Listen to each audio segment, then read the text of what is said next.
ایک بادشاہ کسی اللہ والے کا مرید تھا۔ جب بھی اللہ والے بادشاہ کے ہاں آتے تو بادشاہ اپنے مرشد کے لیے دنیا جہاں کے تمام کھانے تیار کرواتا، لیکن ان کے مرشد صرف تھوڑا سا کھانا لیتے۔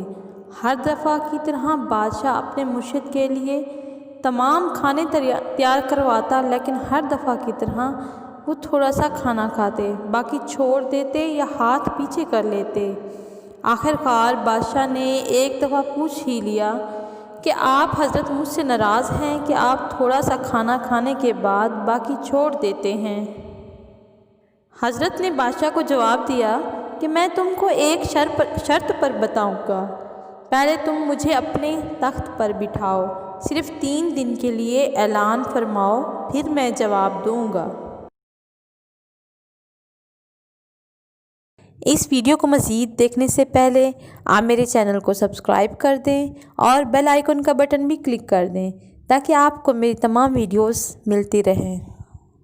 بادشاہ نے اپنا تاج اٹھا کر مرشد کو پہنا دیا اور اپنے مرشد کو تخت پر بٹھا دیا اور اعلان کیا کہ آج سے میرے مرشد 3 دن کے لیے اسی سلطنت کے بادشاہ ہیں۔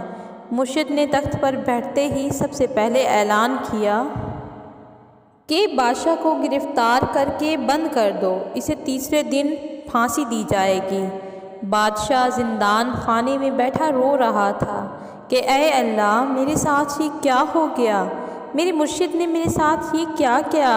فیصلے کے تیسرے دن بادشاہ کو پھانسی والی جگہ پر لایا گیا۔ مرشد نے بادشاہ کے لیے لذیذ کھانے تیار کروائے اور مرشد نے بادشاہ کو کہا ان کھانوں کو کھاؤ۔ بادشاہ نے کہا ابھی تو مجھے پھانسی ہو جائے گی، میں کیا کھاؤں؟